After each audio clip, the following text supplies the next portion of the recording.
ايه رأيكم بقى في الكنافة القمر دي تورتة، دي مش كنافة. بص، بسم الله ما شاء الله. تعالوا نقطع حتة مع بعض ونشوف الجمال ده. بسم الله. هي لسه طالعة حالا. الله الله الله. سخنة جدا على فكرة، بس انا هحاول اقطع حتة معاكم بالشكل ده ونشوفها مع بعض. بصوا بقى، بسم الله. الله اكبر، الله اكبر عليها، الله اكبر عليها. ايه رايكم؟ عايزه بقى تعرفي الفيديو الحلو ده عملناه ازاي؟ يلا ادخلي شوفي الفيديو عملنا القمر ده ازاي. بصوا، ادوق بقى بسم الله. امم تحفه تحفه تحفه تحفه. كملي الفيديو معايا واعرفي الكنافه الحلوه دي عملناها ازاي. يلا بينا. يا مساء الخير، يا مساء الفل، يا مساء السعادة، كل سنة وانتم طيبين حبايبي متابعيني. النهارده ان شاء الله هنعمل صينية كنافة قمر قمر قمر قمر. هنعملها ازاي يا لولو؟ بصي معايا بقى، اتفرجي على الفيديو كله وشوفي هنعمل ازاي. ده نص كيلو من الكنافة جايباه قبلها بيوم، حطيته في الفريزر. هبدأ بقى افركه كده بايديا. انا عايزاه ناعم جدا اهو. دي اسلم طريقة واحسن طريقة انك تفركي بيها الكنافة. قبلها بيوم تجيبيها وتفركي وتحطيها في الفريزر وتفركيها بالشكل ده. هفركها كلها بقى. بصوا هنا بقى خلاص نعمتها كويس او على قد ما قدرت. هجيب ايه بقى؟ هجيب اول حاجه صينيه حلوه كده بسم الله. هاخد نص الكميه بس اهو، نص الكميه وهفردها كده في الصينيه اهو بالشكل ده. انا علقت على الشربات واتعمل معايا. انا هحاول اوسطن ايدي كده اهو وافردها. انا علقت على الشربات. مقداره ايه؟ مقداره كوبايتين سكر وكوبايه ونص ميه. شربات الكنافه بيبقى تقيل. كوبايه ونص ميه وكوبايتين سكر. كده انا حطيت نص الكميه. دوري ايه بقى دلوقتي؟ ان انا افردها كويس جدا واعمل لها حافه. بصوا اهي، اعمل حافه كده واظبطها كويس قوي واضغط عليها كويس قوي بايديا. تمام تمام. هنا بقى خدت نص الكميه والنص التاني قاعد اهو. هعمل ايه بقى؟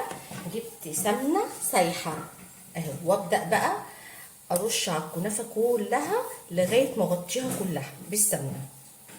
اي سمنه متاحه عندك، مش شرط بلدي، اللي موجود اشتغلي بيه، الموجود في بيتك اشتغلي بيه، هتبقى زي الفل من ايدك اهو. هغرقها كده بالسمنه، هي حوالي بتاخد كوبايه ونص سمنه كلها على بعضها اهو. هنا بقى بعد ما حطيت السمنه هركنها بقى على جنب بالشكل ده. وهجيب هنا نص كيلو لبن، لو عندك اكتر هيبقى احسن. تمام تمام. طبعا شايفين القشطه على اللبن، لازم يكون لبن كامل الدسم. هحط عليه ايه؟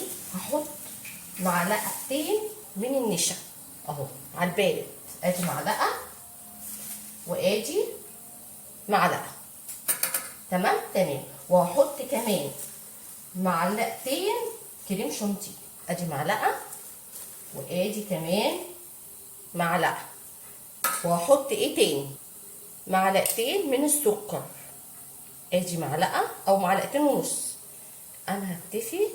ادي معلقتين ونص. تمام تمام.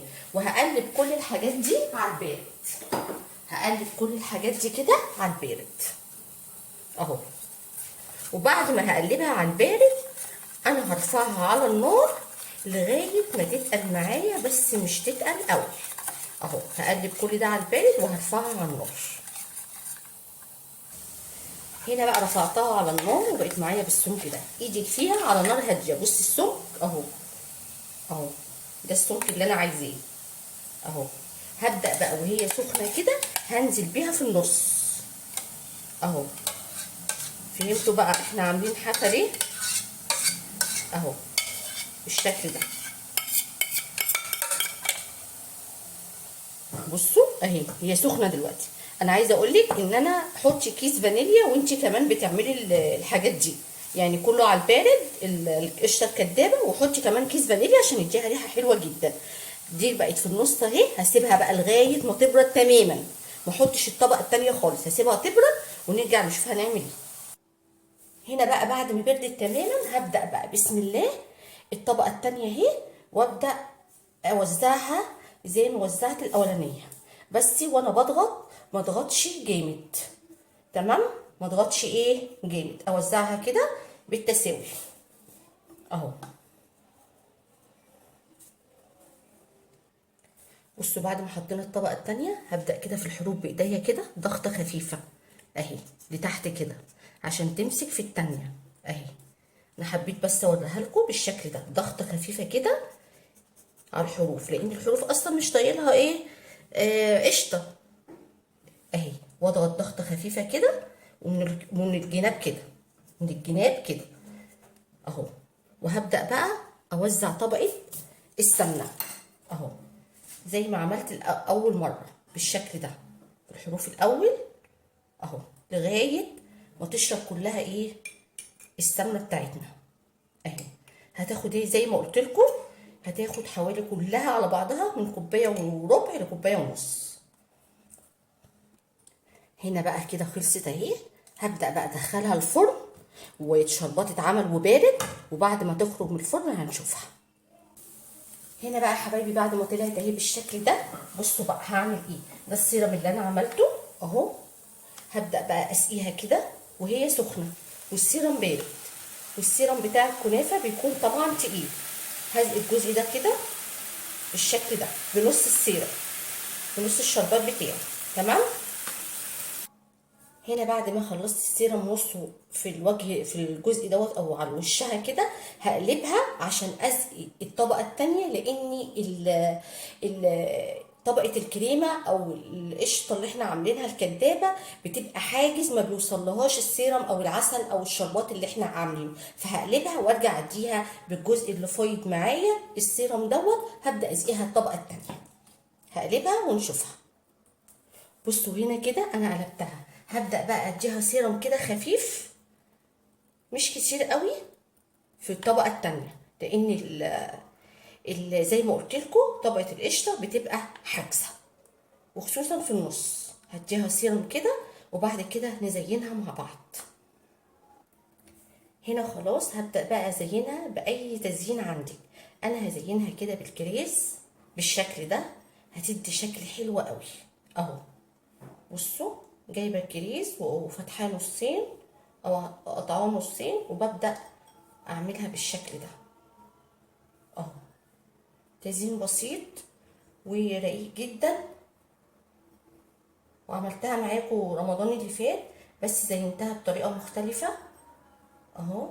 بصوا حاجه ظريفه جدا وكمان بسيطه قوي اهو. طبقتين كده من الكريز اهو. ايه رايكم في الجمال ده؟ بصوا حاجه كده تحفه تحفه تحفه. ممكن ازود كريس تاني لو حبيت. ايه رايكم في الجمال ده؟ حاجه كده قمر. بصوا ما شاء الله. ده كان فيديو النهارده، ويا رب يكون عجبكم حبايب قلبي. ما تنسوش اللايك والشير والاشتراك في القناه وتفعيل الجرس عشان يوصلكم مني كل جديد. والسلام عليكم ورحمه الله وبركاته.